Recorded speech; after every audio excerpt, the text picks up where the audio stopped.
following is a production of Cary TV, the Town of Cary's government access channel.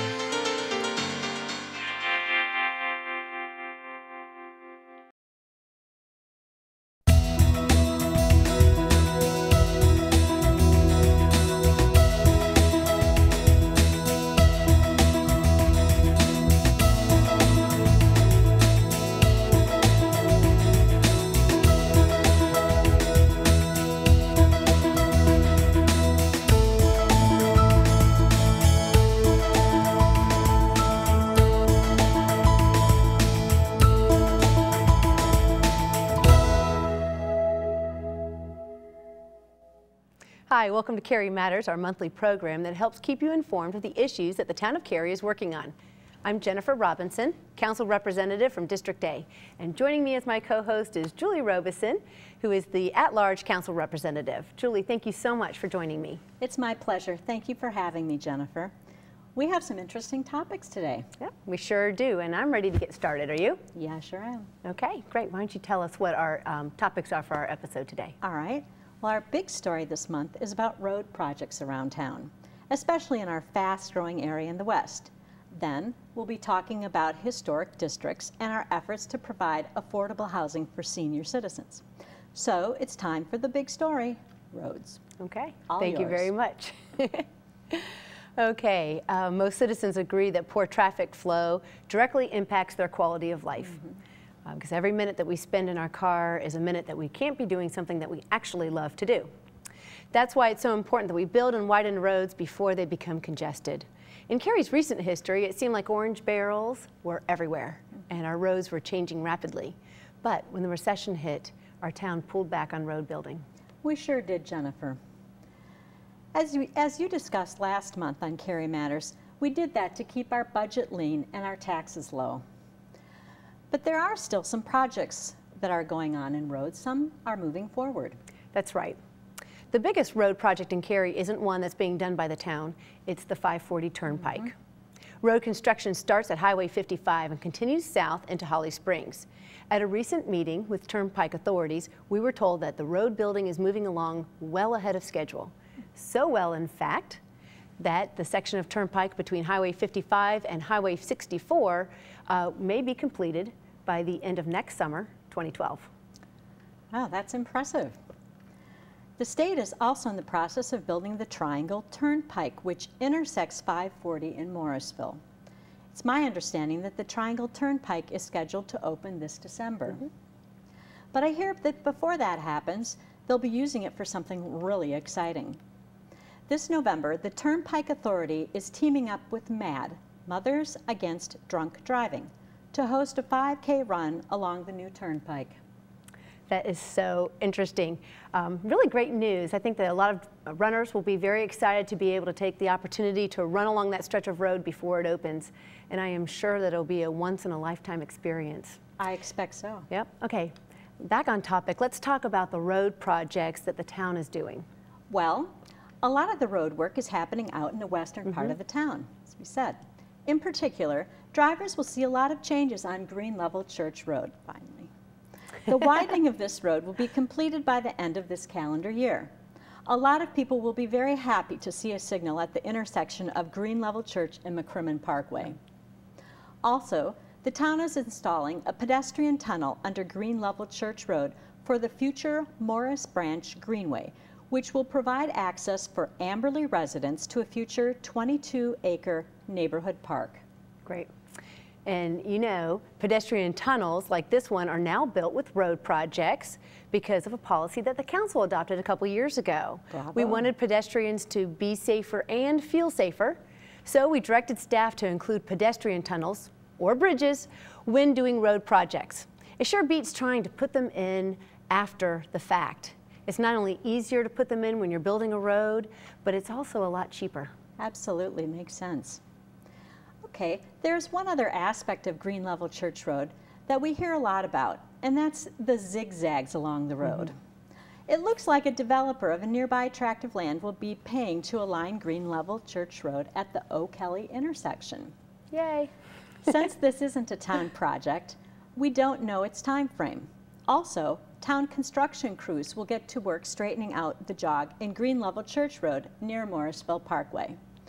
You know, right now, that's where you need to take a sharp right and then a left to stay on southbound Green Level Church Road. It's where I used to always get lost. A lot of people do. That is great news. Other future road projects include the extension of Morrisville Parkway from Highway 55 to Green Level Church Road. It looks like most of this will be done by developers of adjacent land, but the town will need to complete a small segment. But the good news is an overpass over 540 has already been built in anticipation of the extension of Morrisville Parkway. And the town is partnering with the Capital Area Metropolitan Planning Organization, that's CAMPO for short, to do the upfront study and environmental work for a future interchange at that location. We're actually partnering with CAMPO on a number of projects. CAMPO funds are being used to design the improved intersection at Highway 55 and Carpenter Fire Station Road. This project separates the grade of the road from the railroad. While there will be some improvements to Carpenter Fire Station Road, the road will still be at grade with 55. We do know it'd be far better to grade separate the two roads, but frankly, it's just too expensive at this time. Yeah, I'm glad you brought that up, Julie. Thank you. There are many road projects that we would like to do, such as the extension of Lewis Stevens Drive into RTP, but these projects will have to wait until the funds are available to do them. Okay, after the break, we're going to talk about historic districts and affordable housing. We hope you'll stay with us.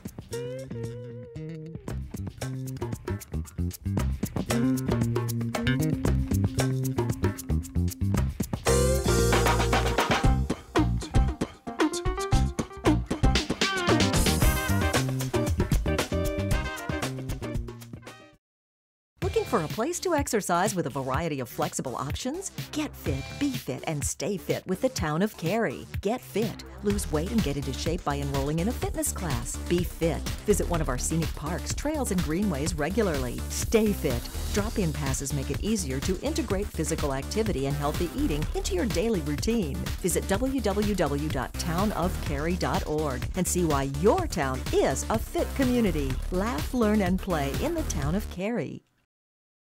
Are high gas prices keeping you stuck at home? Do you need a more reliable ride to class or work?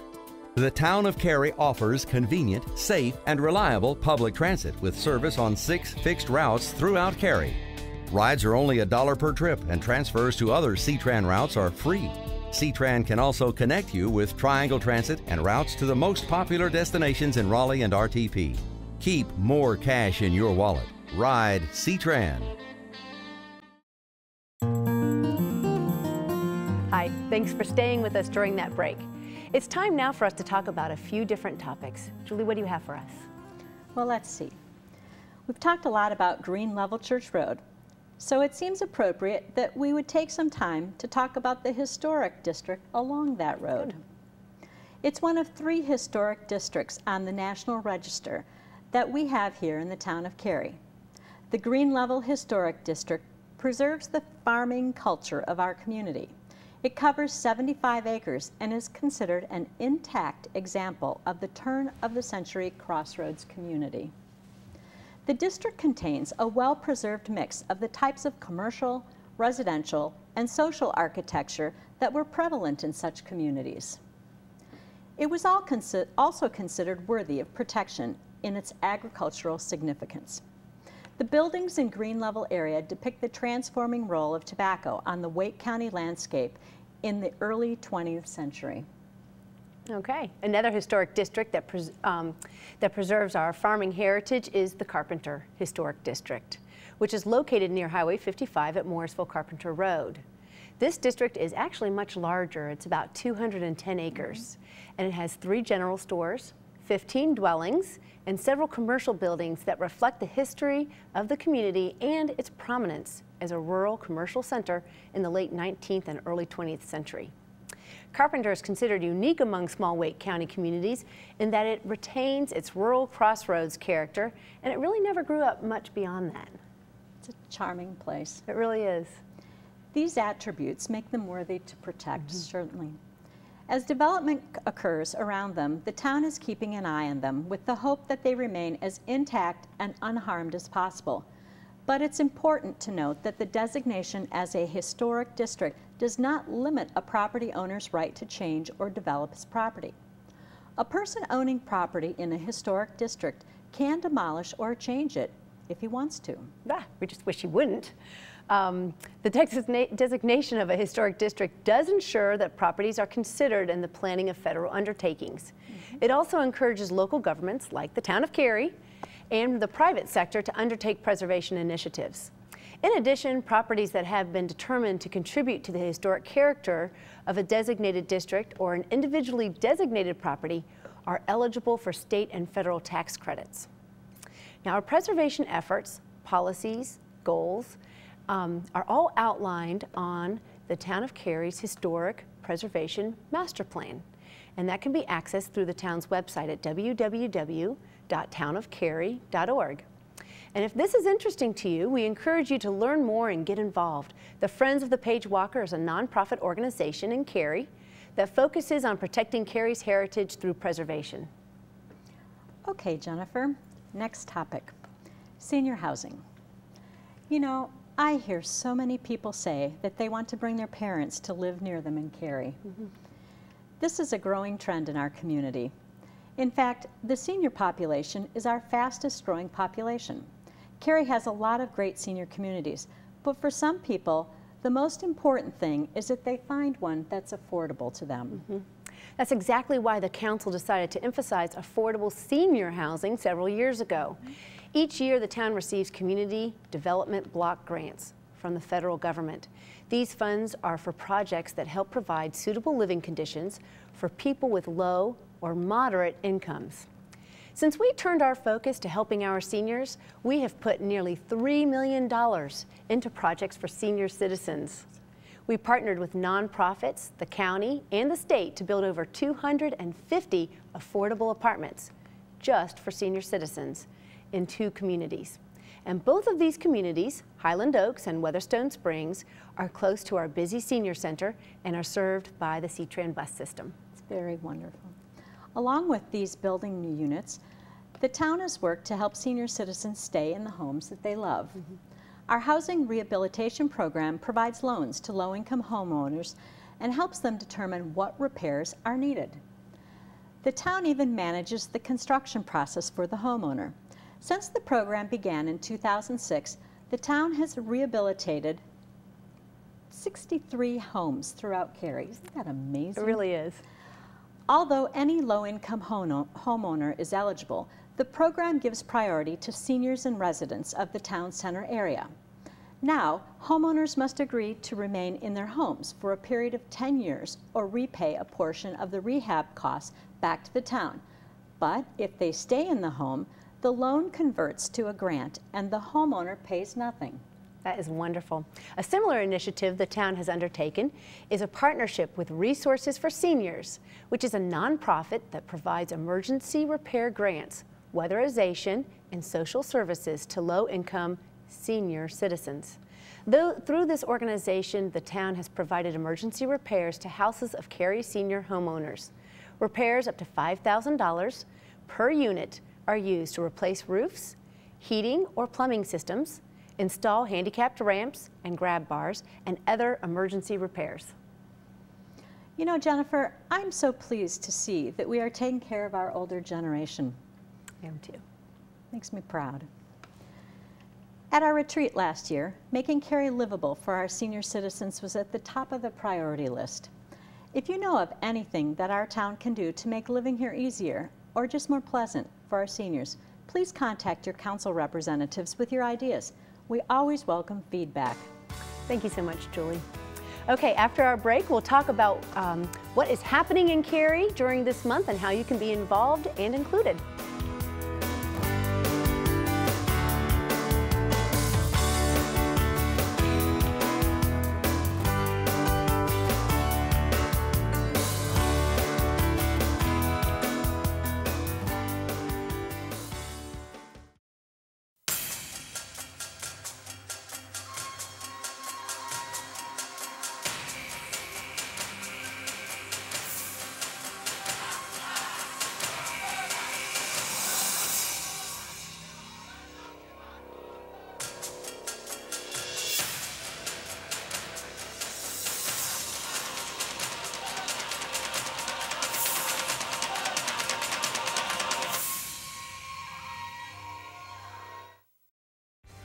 season, we encourage you to give your landscape a sustainable workout.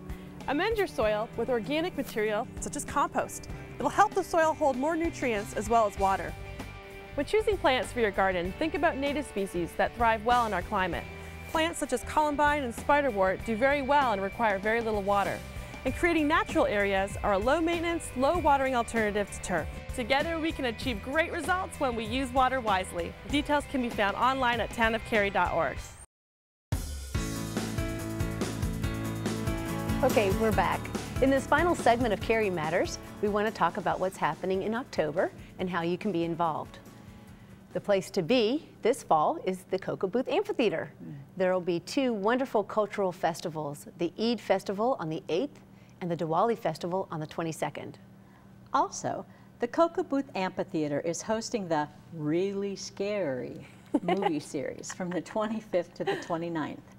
I'm sure the towering pines at the Booth Amphitheater will provide the perfect setting for the spine-tingling chills, as some of the most frightening movie classics are shown on the big screen there. Okay, for other thrills and chills, tune in to Cary Town Hall for the Council's bi-weekly meetings. One on Thursday, October 13th, and the second on Thursday, October 27th. Now that's scary. It's scary. Well, that's it for this edition of Cary Matters. We appreciate your watching and hope that what we shared has been of interest. Please let us hear from you. Your time is important, and we want this show to be of value to you as we work to bring you, our citizens, closer to our government. Great. And remember, help keep Cary litter-free, clean, green, and beautiful by volunteering with our Spruce program. Thanks for watching, and as always, thanks for choosing to call Cary home.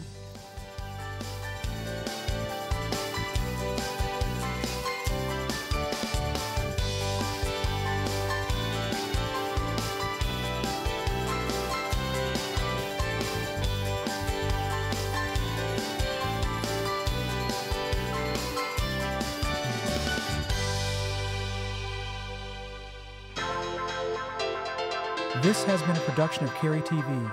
Visit the Town of Cary's website at townofcary.org.